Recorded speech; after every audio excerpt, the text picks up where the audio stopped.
मंच पर विराजमान परम आदरणीय स्वामी चिदानंद सरस्वती जी, राज्यसभा में हमारे वरिष्ठ आदरणीय श्री नरेश बंसल जी, श्री संदीप मारवा जी, डॉक्टर अजीत पाठक जी, श्री नरेंद्र मेहता जी, Shri US Sharma ji, miss Arun Majumdar, doctor मूर्ति, मिस अंशु महाजन और इस सभागार में उपस्थित सभी सम्मानित बहनों और भाइयों, सर्वप्रथम पूज्य स्वामी जी यहां उपस्थित हैं। अभी नरेश बंसल जी ने आपको बताया कि उनके पास सहकोषाध्यक्ष का दायित्व आया है, यानी धन की व्यवस्था करने का दायित्व है, और धर्म के बगल में बैठे हैं।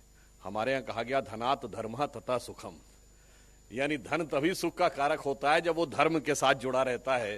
तो एक सुखद संयोग यहां पर दिख रहा है, तो मैं मान सकता हूं कि यह सुख का कारक आगे संपूर्ण देश समाज के लिए होना चाहिए।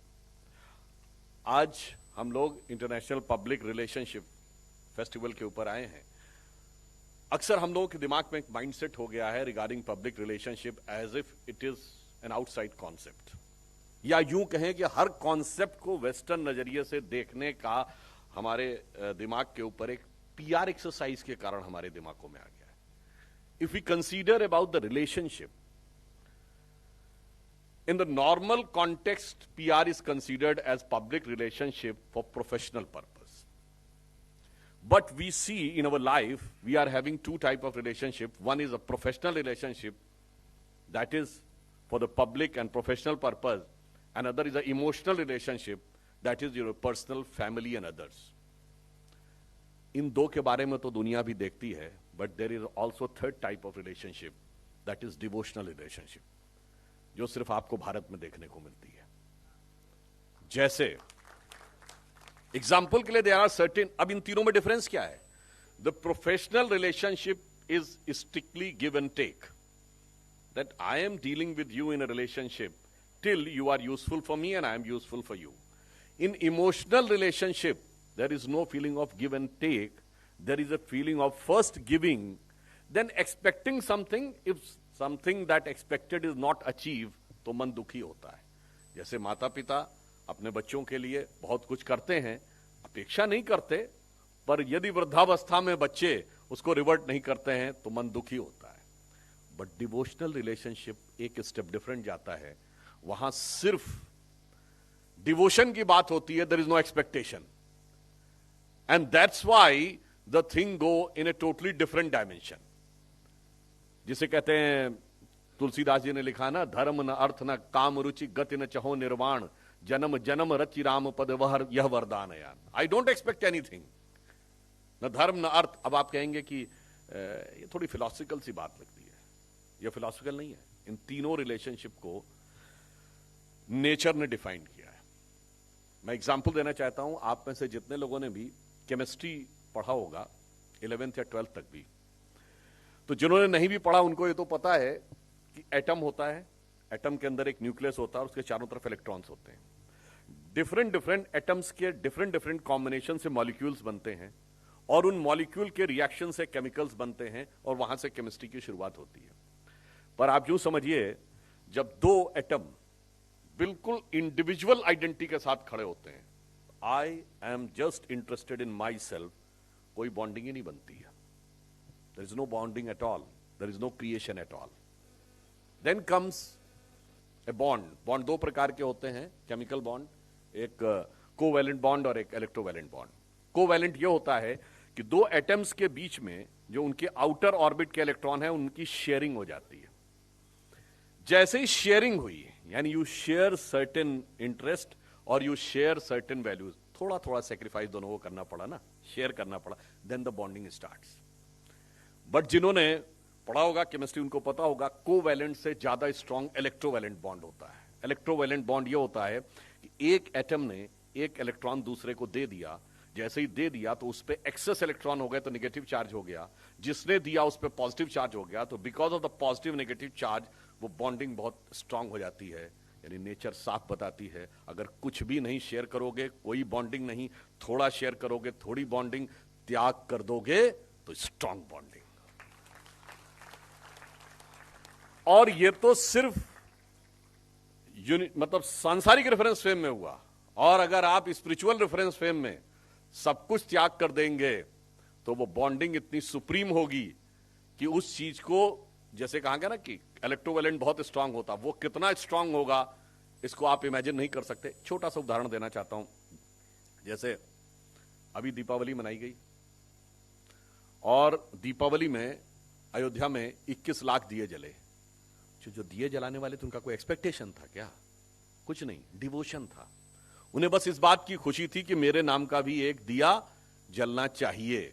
जैसे आप सबने वो कहानी सुनी होगी कि जब भगवान राम सेतु बना रहे थे तो एक गिलहरी की कहानी है ना, वो अपने पीठ के ऊपर रेत लेकर आती थी और वहां गिराती थी। उन्होंने कहा तुम्हारी इस रेत से क्या होगा? उन्होंने कहा रेत इशू नहीं है, इशू ये है कि राम के काम में मेरा कोई योगदान होगा या नहीं। इसलिए मैंने आपको एग्जाम्पल दिया। और ये देखिए, ये तीनों बातें जिस कल्चर से आती हैं उसी में इंपैक्ट करती हैं। जब आप प्रोफेशनल पब्लिक रिलेशनशिप की बात करते हैं तो कभी कभी जब आप एकदम डिस्कशन में टॉप पे पहुंचते हैं तो आप कहते हैं नथिंग पर्सनल, स्ट्रिक्टली प्रोफेशनल। आपके मुंह से अंग्रेजी निकलती है, इसका कोई हिंदी नहीं है। आप ये नहीं कहते कुछ व्यक्तिगत नहीं है, पूर्णता व्यावसायिक है, ये शब्द नहीं प्रयोग होता। Nothing personal, strictly professional. मगर जब आप डिवोशनल पे आते हैं, मान लीजिए जैसे स्वामी जी बैठे हैं, ऐसे किसी व्यक्ति के पास आ जाए तो आप कहते हैं गुरु की कृपा हो जाए। तब आप ये नहीं कहते कि I want to get bestowed by the blessings of the your divine holiness, नहीं कहते। ये भाषाएं भी आपके मन के भाव को रिप्रेजेंट करती हैं। और इसलिए मैंने कई बार कहा है कि रिलेशनशिप में कौन सी भाषा है। अब जैसे एग्जाम्पल के लिए आप अपने मदर और फादर को लिखते हैं। अब आजकल तो ईमेल और मैसेज का जमाना आ गया। जिस जमाने में हम लोग बच्चे थे और चिट्ठी लिखी जाती थी तो dear father, hi dad, hi mom, यही सब लिखा जाता है। जबकि क्योंकि अंग्रेजी में जो रिस्पेक्टेड फादर लिखा जाने लगा वो भारतीय संस्करण है।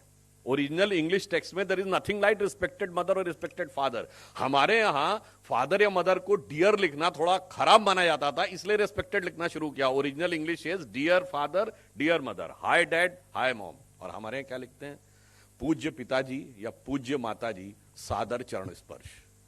दोनों के रिलेशन का डायमेंशन कितना डिफरेंट हो गया कि हाय डैड, हाय मॉम और पूज्य पिताजी या पूज्य माताजी, सादर चरण स्पर्श। यहीं से डेफिनेशन बिल्कुल अलग होती चली जाती है। और इसीलिए मैंने कहा अब समय में यह बदलाव आया है कि हमें इन बदलती डेफिनेशंस और उसके मीनिंग को भी समझना चाहिए। जैसे अभी मैंने कहा ना, दिवाली मनाई गई तो हमारे जो भी इवेंट्स हैं, आप इवेंट कहते हैं ना, ये इवेंट नहीं है, इवेंट बहुत छोटा वर्ड है इसके लिए। दिवाली क्यों मनाई जाती है? कार्तिक मास की अमावस्या को जो डार्केस्ट नाइट होती है 365 डेज में, और उसमें हम प्रकाश का पर्व मनाते हैं। यानी हम अंधकार से प्रकाश को चैलेंज करने की बात करते हैं। अभी जैसे नरेश बंसल जी ने ज्योतिष की बात कही तो मैं ये भी कहना चाहता हूं, आप लोग इवेंट्स की बात करते हैं, वर्ल्ड का बिगेस्ट इवेंट कौन सा होता है which is happening without any PR exercise? It is Kumbh Mela. पिछली बार कुंभ मेले में क्या कहा गया? 30 करोड़ लोग आए एक महीने के अंदर।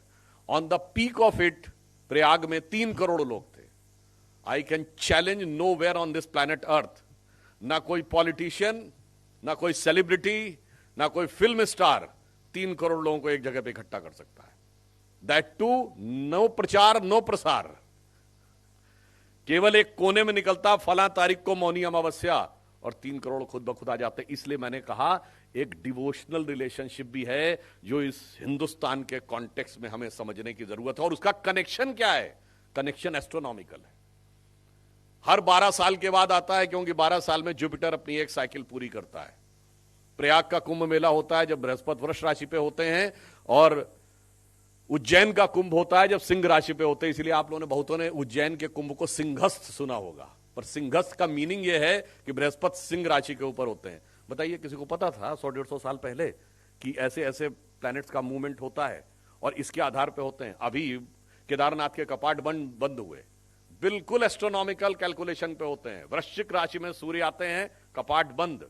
वृश्चिक राशि में सूर्य जाते हैं, कपाट खुल जाते हैं, तो हमारा जो इमोशनल और डिवोशनल रिलेशनशिप है वो एस्ट्रोनॉमिकल भी है। इसलिए हमारे इस डायमेंशन के वास्टनेस को समझना होगा। और इसलिए मैं कहता हूं इस बार की जो दिवाली है वो इसलिए भी इंपॉर्टेंट थी क्योंकि इसमें एक नया रिकॉर्ड बना अंधेरे को चैलेंज करने का। और वैसे तो एक डिफरेंट है, मतलब इस देश के लिए मैं क्यों कहना चाहूंगा, रिलेशनशिप का अगर सबसे बड़ा सिंबल पूरे ह्यूमन रेस की हिस्ट्री में है तो वो भगवान राम है। दुनिया का इतिहास भरा पड़ा है कि भाई भाई की गर्दन काट के गद्दी पे बैठा है। दुनिया का इतिहास भरा पड़ा है कि बेटा बाप को मार के गद्दी पे बैठा है। यहां पर पिता के कहने पे वन चले जाना, भाई के लिए खड़ाऊ रख के शासन करना, यह तो हुआ पर्सनल रिलेशनशिप। बताइए आज के जमाने में माता सीता उनके साथ वन जाने को तैयार। अब आजकल के तो बच्चे क्या हैं, कहते जी साहब वो हर चीज को लव नाम दे दिया जाता है, उसके बाद कहते ब्रेकअप हो गया। अब लव की रिलेशनशिप में ब्रेकअप नहीं होता, सांसें ब्रेक हो जाती हैं, ब्रेकअप नहीं होता है। इसलिए इस गलत फहमी में किसी को नहीं रहना चाहिए कि उसको आप लव कह रहे हैं, सिर्फ अट्रैक्शन है और कुछ नहीं है। इसीलिए कहा जाता है कि इस लफ्ज मोहब्बत का इतना ही फसाना है, सिमटे तो दिले आशिक, फैले तो जमाना है। और इसीलिए आज वक्त कितना बदल गया। कहते माना मुझे अपनी बात समझाना नहीं आता, तुझे भी तो उसे एहसास करना नहीं आता। और वो दिन गए जब मोहब्बत हुआ करती थी जान की बाजी, अब कोई बिछड़ जाए तो कोई मर नहीं जाता। इसलिए मैं कह रहा हूं रिलेशन, और अब तो क्या होता, मार देता है और टुकड़े टुकड़े करके कहो सूटकेस में भर दे। इसलिए मैं कह रहा हूं रिलेशनशिप का जो माया जाल फैलाया जा रहा है in the name of marketing and others, हमारे माइंडसेट के ऊपर, उस हर छोटी चीज को समझने की जरूरत है। और यह तो हुआ पर्सनल रिलेशनशिप। और आज G20 की हम बात कर रहे हैं। जियो पॉलिटिकल रिलेशनशिप में भगवान राम क्या संदेश देते हैं? आज क्या प्रॉब्लम है? रशिया यूक्रेन की लड़ाई है, इजराइल हमास की लड़ाई है, चाइना ताइवान का कॉन्फ्लिक्ट है, इराक और सीरिया का कॉन्फ्लिक्ट है। तो टारगेट क्या है? एनेक्सेशन, मिला लो अपने में, जैसे तिब्बत को चाइना ने मिला लिया था। फिर क्या होता है? या फिर सब्जुगेशन, वहां पे अपनी पपेट गवर्नमेंट बैठा दो। या होता डोमिनेशन, एक ट्रीटी साइन करवा लो कि भाई अब तुम्हारी ये चीज हम तय करेंगे। मगर जब भगवान राम ने लंका को विजय किया तो क्या एनेक्सेशन किया? नहीं, अपने राज्य में तो नहीं मिलाया। तो क्या उन्होंने उसका सब्जुगेशन किया? नहीं। डोमिनेशन किया? कोई किसी को अपना वॉइस रॉय वहां अपॉइंट किया? कहते लक्ष्मण से कि भाई आज से तुम यहां के राजा होगे? नहीं किया। डोमिनेशन किया? कोई ट्रीटी साइन कराई? नहीं। वहीं के एक व्यक्ति को, योग्य व्यक्ति को सत्ता दी और कहा आपने चलाइए, मेरे से कोई मतलब नहीं है। तो इस दुनिया में जिसे क्लैश ऑफ सिविलाइजेशंस कहते हैं, उसमें जियो पॉलिटिक्स में अगर कोहेरेंस का सिंबल कोई बनेगा तो वो भगवान राम का मंदिर बनेगा, जो वो संदेश देगा। इसलिए मैं ये भी कहना चाहता हूं, ये दिवाली इस मामले में भी एक अलग नजर आती थी। हम तो बचपन से देखे, एक दौर था जब भगवान राम जेल में थे, फिर टाट के छप्पर में थे, वगैरह वगैरह। तो मुझे देख के याद आता है, एक वो भी दिवाली थी, एक ये भी दिवाली है जब उजड़ा हुआ गुलशन था, रोता हुआ माली था, आज महका हुआ गुलशन है और ज्योत निराली है। एक वो भी दिवाली थी, एक ये भी दिवाली है। मगर आप ये भी समझिए वो आगे हमें क्या लेके जा रही है। मैं एक बात क्यों, मैंने सारी बात क्यों कही, जब हम पब्लिक रिलेशनशिप को डील करते हैं तो हम क्या कहते हैं? Human resource. बस यहीं पे एक सोच में अंतर है। उनके लिए ह्यूमन एक रिसोर्स है, मनुष्य संसाधन नहीं है, एक संवेदनशील मन है। और अगर आप उसके इमोशनल डायनेमिक्स को समझने में सफल होंगे तब आप उस पब्लिक रिलेशनशिप को बेहतर ढंग से समझ सकते हैं। उदाहरण के लिए, अगर कोई एम्प्लॉय लेट आया और रूल है कि 15 मिनट से ज्यादा लेट होने पे उसकी एब्सेंट लग जाएगी, तो कंप्यूटराइज या मैकेनिकल सिस्टम से कहेंगे तो 16वें मिनट पे एब्सेंट। पर संवेदनशील मन क्या कहता है कि भाई इस एम्प्लॉय को देखो, ये तो हमेशा तो 5 मिनट पहले आता था, और एक दूसरा है जो हमेशा 10 मिनट लेट आता है और वो आया है 16वें मिनट पे, तो उसका अलग ट्रीटमेंट होना चाहिए। जो हमेशा 5 मिनट पहले आता है तो उससे पूछना चाहिए कि आज क्या स्थिति रही, मे बी कोई पर्सनल प्रॉब्लम है, क्या है, तो आप उसके साथ एक पर्सनल कनेक्ट अलग बनाने में सफल होते हैं। ये अंतर है कि मनुष्य को संसाधन के रूप में देखना और दूसरे केवल एक संवेदनशील मन के रूप में देखना। और इंटरनेशनल लेवल पे अगर देखें, हमने G20 की बात की, तो आप देखिए यहां पे मैं कहूंगा कि प्रधानमंत्री श्री नरेंद्र मोदी जी ने इन रिलेशनशिप्स को किस डायमेंशन पे ले गए, सबसे छोटे स्तर से लेकर सबसे बड़े लेवल तक के 2 उदाहरण देता हूं, आप ये बताइए। और पीआर ने हमारे दिमागों में क्या भरा हुआ है ये भी देखिए आप।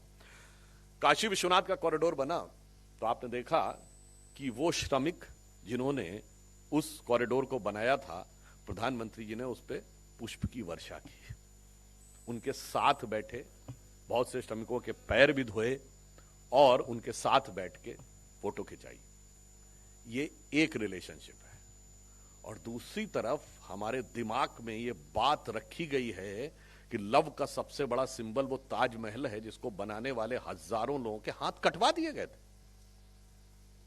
जिसमें अगर ये कहानी सच मानी जाए तो जहां हजारों के हाथ काट दिए गए वो सिंबल ऑफ लव है।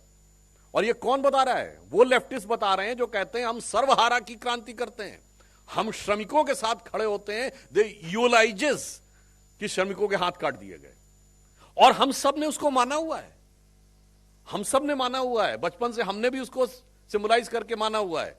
और आप सोचिए फैक्ट और पीआर ने कितना बड़ा फसाड क्रिएट किया हुआ है। और मैं उसके डिटेल में नहीं जाना चाहता। सिंबल ऑफ लव है तो शाहजहां छोड़िए, एक मुगल बादशाह बताइए जिसकी एक बीबी रही हो, फिर भी सब एक पत्नी के प्रति समर्पित, सिंबल ऑफ लव सब वही है। ये होती है पीआर एक्सरसाइज। इसलिए मैंने आपसे कहा, एक हमारी सोच है कि श्रमिकों के पैर धो और पुष्प की वर्षा करो, एक वो सोच थी कि हाथ काट दो। इसके बावजूद दिमाग में यह भरा हुआ है कि ये वाली सोच गलत है और वो वाली सोच सही है। इसलिए रिलेशनशिप के, और आप आइए टॉप लेवल पे, अभी G20 हुआ, इस G20 में जो रेजोल्यूशन पास हुआ है, पहली बार ऐसा हुआ है ऑल रेजोल्यूशंस यूनानिमस पास हुए। इससे ज्यादा कॉम्प्लेक्स सिचुएशन नहीं हो सकती थी कि रशिया और यूक्रेन के ऊपर ना चाइना एक स्टेप पीछे हटने को तैयार था, ना वेस्टर्न कंट्रीज, और दोनों के बीच में हमने मिडिल पाथ निकाला। कोई फुट नोट नहीं लिखना पड़ा, कोई चेयरमैन्स कमेंट नहीं लिखना पड़ा, कोई इफ एंड बट नहीं लिखना पड़ा, यूनानिमस, और 112 पॉइंट्स हुए जिसपे यूनानिमस रेजोल्यूशन पास हुआ। मुझे लगता है यह है कि किस प्रकार का बैलेंस बनाने में प्रधानमंत्री मोदी जी सफल हुए, वो देखने की बात है। अब मैं ये भी कहता हूं, आपको याद हो, अगर बहुत लोगों ने पढ़ा हो, कि जब सोवियत यूनियन का डिक्लाइन हुआ और उसके बाद ऐसा लगा कि अब पूरे वर्ल्ड में American market oriented economy, this is become the final solution. तो एक थिंकर हुए फ्रांसिस फुकुयामा, जिन्होंने किताब लिखी end of the history and the last man 1991 में। उन्होंने क्या लिखा? Now west has proved that it is the best, so it is best for the rest to follow the west. मगर G20 के बाद 12 सितंबर 2003 को न्यूयॉर्क टाइम्स ने लिखा, न्यूयॉर्क टाइम्स वैसे भी बहुत कुछ लिखता रहता है, मगर इस बार उसने क्या लिखा कि now India is having capability to become bridge between the west and the rest. तो आप ये समझिए कि एक श्रमिक के साथ संबंध से लेके अंतर्राष्ट्रीय स्तर, और अभी आप देखिए रशिया यूक्रेन लड़ाई हुई तो मोदी जी एक ही मात्र राष्ट्राध्यक्ष हैं जो जेलेंस्की से भी बात कर सकते थे और पुतिन से भी। आपने देखा होगा पुतिन के साथ बात करते हुए उन्होंने यूक्रेन की गवर्नमेंट को धन्यवाद दिया in an interview with Putin. और सिर्फ हमारे कंट्री को आने के लिए 20,000 जो हमारे बच्चे वहां थे, उसमें दोनों सेनाओं ने युद्ध विराम किया, यूक्रेन ने भी आने दिया और रशिया ने भी। अब बताइए, इजराइल हमास की बात आती है तो यहां फिलिस्तीन और इजराइल को लेके अलग अलग डोमेस्टिक पॉलिटिक्स में डायमेंशन क्रिएट किए जाते हैं, that is all together different thing. But अगर आप समझें तो इजराइल के प्राइम मिनिस्टर बेंजामिन नेतन्याहू कहते हैं कि मोदी जी मेरे पर्सनल फ्रेंड हैं, और पैलेस्टीन ने अपना हाईएस्ट सिविलियन अवार्ड दिया हुआ है। यह है कि how you cultivate, develop and sustain relationship for your country. अब एक और भी बात कहता हूं, हम बचपन में सुनते थे जब राम मंदिर आंदोलन शुरू हुआ, जिस दिन राम मंदिर बनने लगेगा उस दिन मिडिल ईस्ट के देश पेट्रोल देना बंद कर देंगे। जो हमारी जनरेशन के लोग हैं, हमसे बड़े हैं, सबको ये पता होगा। और आज राम मंदिर भी बन रहा है और सऊदी अरब के क्राउन प्रिंस G20 के बाद एक दिन भारत में रुकते हैं to finalise the business deals. Ram Mandir ही नहीं बन रहा है, Middle East, Europe and India economic corridor बन रहा है, जो उनके लिए भी मार्ग प्रशस्त करेगा डेवलपमेंट का और हमारा मार्ग भी प्रशस्त करेगा। और इसी के साथ साथ अबू धाबी में भी मंदिर बन रहा है। दिस शोज कि अगर आप सही तरीके से चीजों को टेकअप करके चलते हैं तो किस प्रकार से आप चेंज कर पाते हैं। जैसे अभी बात हुई, हम लोग भी प्रवक्ता के रूप में काम करते हैं, तो रिलेशनशिप में ध्यान ये रखना चाहिए, कोई भी रिलेशनशिप हो, you try to hit hard but try to hit the mind not the heart. क्योंकि आप माइंड को हिट करेंगे, जैसे हम स्टूडेंट लाइफ में थे तो कई बार क्या होता था, किसी मुद्दे के ऊपर अगर बहस होने लगी तो कभी कभी हम लोग था बहस करके आपने अगले को परास्त कर दिया। बाद में मेरे मन में विचार आया, ये परास्त करके आपको ये संतोष तो प्राप्त हो गया कि मैंने उसको लेट डाउन कर दिया, मगर क्या उससे रिलेशन बना? नहीं। तो एक स्टेज पे जाके छोड़ दीजिए ताकि जो आपने बातें कही वो दिमाग में उसके घूमे और वो आपके रिलेशनशिप को स्ट्रेंथन कर सकें। और वो थॉट्स कहां से आने चाहिए, मैं एक और उदाहरण देता हूं। जैसा कि अभी मारवा जी ने कहा कि हमारा वो था थॉट वसुधैव कुटुंबकम। ये बताइए दुनिया में कोई दूसरी आप कल्चर बताइए, कोई दूसरी लैंग्वेज बताइए जहां इसके इक्विवेलेंट वर्ड हो। कहीं नहीं है, सिर्फ हमारे यहां है। हमारे यहां स्वामी जी बैठे हुए हैं, क्या कहा जाता है, आकाशात पतितः तोयम यथा गच्छति समुद्र से, यानी आकाश से जैसे पानी की बूंद गिरती है, भिन्न भिन्न नदियों से होती हुई जाती है, सागर में मिलती, वैसे ही भगवान कृष्ण या ईश्वर की तरफ सारी की सारी नदियां जाती हैं। कहीं दुनिया में बताइए ऐसा लिखा हो तो बताइए। दुनिया में ज्यादातर जगह तो लिखा हुआ है माई वे एंड हाईवे, तो आपने सुना होगा, हाईवे नहीं माई वे एक जगह और डेविल्स वे, और किसी किसी जगह है माई वे या खत्म ही कर देंगे स्काई वे। तो आप ये समझिए इधर हमारी तरफ कहा गया all the ways are collect. जैसा अभी मारवा जी ने बताया था, वो बहुत अच्छी कविता उन्होंने सुनाई। हमारे वेदों में यही वाक्य कहा गया, आ नो भद्रः कृतवो अंत विश्वतः, let the noble thought comes from all the side. So we should be able to accommodate and adjust all sort of thoughts. और इसीलिए हम भी कह सकते हैं कि भारतीय संस्कृति एकमात्र संस्कृति है दुनिया की which is having the capability of creating a coherence in so many conflicting civilizations। और अंत में हम सिर्फ यह कहना चाहेंगे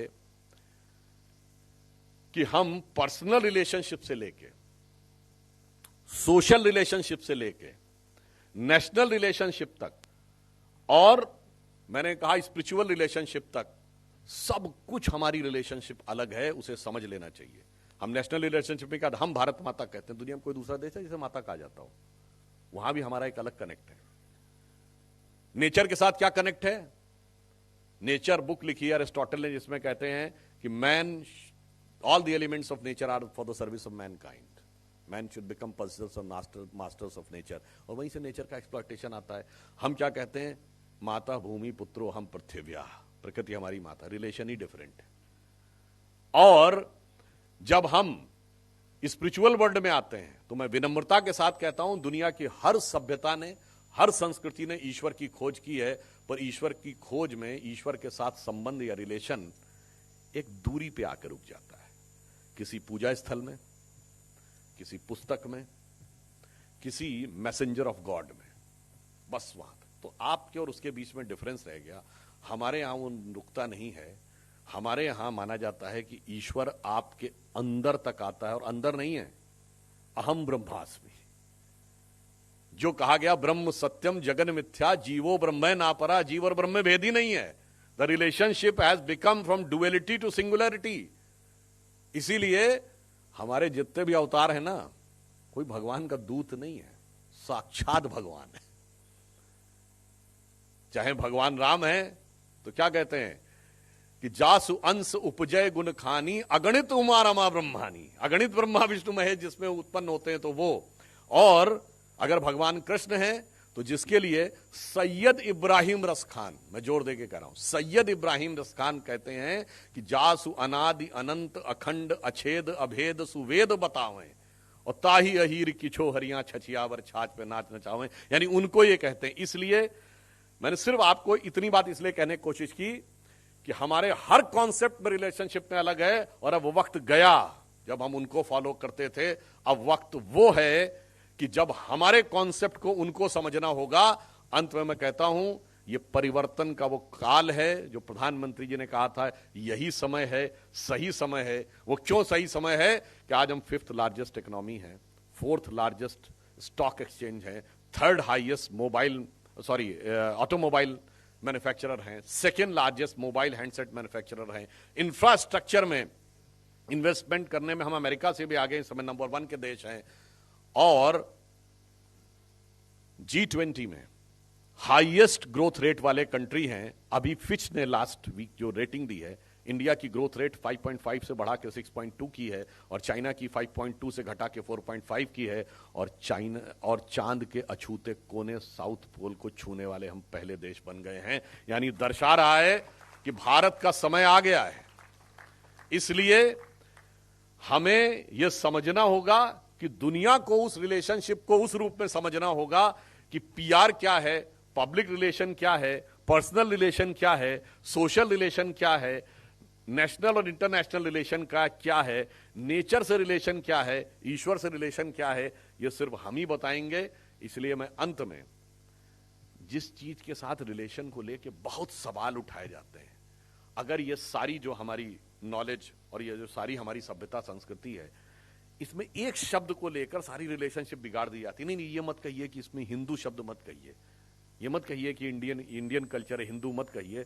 तो मैं अटल जी की कविता की वह पंक्ति समाप्त के साथ समाप्त करता हूं कि यही वो संस्कृति है जो पूरी दुनिया को ज्ञान का वो प्रकाश देगी, सौहार्द का प्रकाश देगी और समन्वय का प्रकाश देगी। और यदि हम राइज करेंगे, India is rising to the world, not to dominate the world, but to motivate the world. We have become the biggest nation in terms of population. We are the youngest nation, but oldest civilization, and we all set to become the richest nation in Amrit Kaal. तो मैं सिर्फ ये कहता हूं, अटल जी की कविता की पंक्ति थी, हिंदू तन मन हिंदू जीवन, रग रग हिंदू मेरा परिचय। तो उन्होंने कहा, मैं अखिल विश्व का गुरु महान, देता विद्या का अमर दान, मैंने दिखलाया मुक्ति मार्ग, मैंने सिखलाया ब्रह्म ज्ञान, मेरे वेदों का ज्ञान अमर, मेरे वेदों की ज्योति प्रखर, मानव के मन का अंधकार क्या कभी सामने सका ठहर, मेरे स्वर नभ में गहर गहर, सागर के जल में छहर छहर, इस कोने से उस कोने तक कर सकते जगती सौरभ में, हिंदू तन मन हिंदू जीवन, रग रग हिंदू मेरा परिचय। और lastly I would like to add one more sentence कि प्रधानमंत्री जी के नेतृत्व में अब हम जिस तरफ बढ़ रहे हैं, स्वप्न देखा था कभी वो आज हर धड़कन में है, एक नया भारत बनाने का इरादा मन में है, और बढ़ रहे हैं हम प्रगति की ओर उस रफ्तार से। ये G20 के समाप्ति के ऊपर है, बढ़ रहे हैं हम प्रगति की ओर उस रफ्तार से, कर रहा है विश्व भी हमको नमन उस पार से। धन्यवाद।